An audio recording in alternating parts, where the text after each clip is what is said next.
വേഗം വരുന്നവനായ യേശു ക്രിസ്തുവിൻ്റെ നിസ്തുല നാമത്തിൽ സ്നേഹവന്ദനം ഞാൻ ആദ്യമായി അറിയിക്കുന്നു. ഈ വർഷത്തെ ഹൂസ്റ്റൺ പെന്റിക്കോസ്റ്റൽ ഫെലോഷിപ്പിന്റെ ആദ്യത്തെ ക്വാർട്ടർലി മീറ്റിംഗ് ദൈവഹിതമായാൽ ഏപ്രിൽ 7-ാം തീയതി ശനിയാഴ്ച വൈകിട്ട് 6:30 സൗത്ത് പോസ്റ്റ് റോക്കിലുള്ള ക്രിസ്ത്യൻ അസംബ്ലി ഓഫ് ഹ്യൂസ്റ്റണിൽ വെച്ച് ദൈവഹിതമായാൽ HPFന്റെ ആദ്യത്തെ ക്വാർട്ടർലി മീറ്റിംഗ് നടക്കുന്നു. ഹൂസ്റ്റണിലും പരിസര പ്രദേശങ്ങളിലുമുള്ള ഏകദേശം 13-ലധികം ദൈവസഭകളുടെ ഒരു കൂട്ടായ്മയാണ് ഹൂസ്റ്റൺ പെന്റിക്കോസ്റ്റൽ ഫെലോഷിപ്പ്. ഈ വർഷം വളരെയധികം പ്രത്യേകത ഉള്ള വർഷമാണ്. ഈ വർഷത്തെ ഈ മീറ്റിംഗിൽ ഇന്ത്യയിൽ നിന്ന് ദൈവത്താൽ അധികം പ്രയോജനപ്പെടുന്ന അഭിഷിക്തനായ പാസ്റ്റർ കുര്യൻ വർഗീസ് ദൈവജനത്തിൽ സംസാരിക്കുന്നു. പ്രത്യേക രോഗികൾക്ക് വേണ്ടിയും പ്രാർത്ഥിക്കുന്നു. ഈ മീറ്റിംഗിലേക്ക് കടന്നു വരണമേ എന്ന് ദൈവനാമത്തിൽ ഞങ്ങൾ ഓർപ്പിക്കുകയാണ്. ഹൂസ്റ്റൺ പെന്റിക്കോസ്റ്റൽ ഫെലോഷിപ്പിന്റെ ഭാരവാഹികളായി ഈ വർഷം പ്രവർത്തിക്കുന്നത് പ്രസിഡന്റായി പാസ്റ്റർ ജോൺ സി ഡാനിയൽ അവറുകളാണ്. ബദേൽ അസംബ്ലി ഓഫ് ഗോഡിന്റെ സീനിയർ പാസ്റ്ററായി ദേവദാസൻ പ്രവർത്തിക്കുന്നു.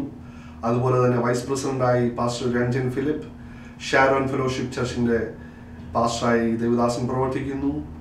സെക്രട്ടറിയായി ഞാനും പ്രവർത്തിക്കുന്നു. അതുപോലെ തന്നെ ട്രഷറായി brother John Lukose Emmanuel assembly of ഗോഡിലെ അംഗമാണ്. അതുപോലെ തന്നെ മുൻകാലങ്ങളിൽ പല സ്ഥാനങ്ങളും HPFൽ അദ്ദേഹം വഹിച്ചിട്ടുണ്ട്. അതുപോലെ ഈ വർഷത്തെ സോങ് കോർഡിനേറ്ററായി ഒലിവ് ഗാർഡൻ മിനിസ്ട്രീസിന്റെ ഡയറക്ടറും 28.6 ചാനലിന്റെ ചെയർമാനുമായ ഇവാഞ്ചലിസ്റ്റ് ജോൺ ഐസക്കാണ് ഈ വർഷത്തെ ഗാന ശുശ്രൂഷകൾക്ക് നേതൃത്വം കൊടുക്കുന്നത്.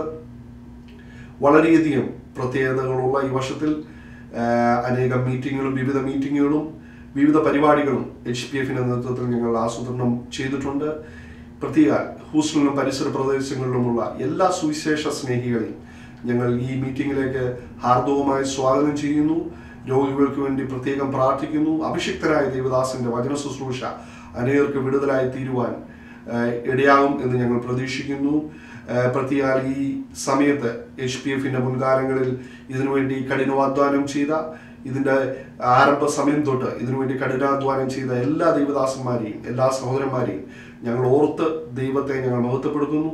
അവരുടെ പ്രവർത്തനങ്ങൾ, കർത്താവിന്റെ നാമത്തിന് ചെയ്ത അവരുടെ പ്രവർത്തനങ്ങൾ ഞങ്ങൾ വളരെ നന്ദിയോടെ ഓർക്കുന്നു.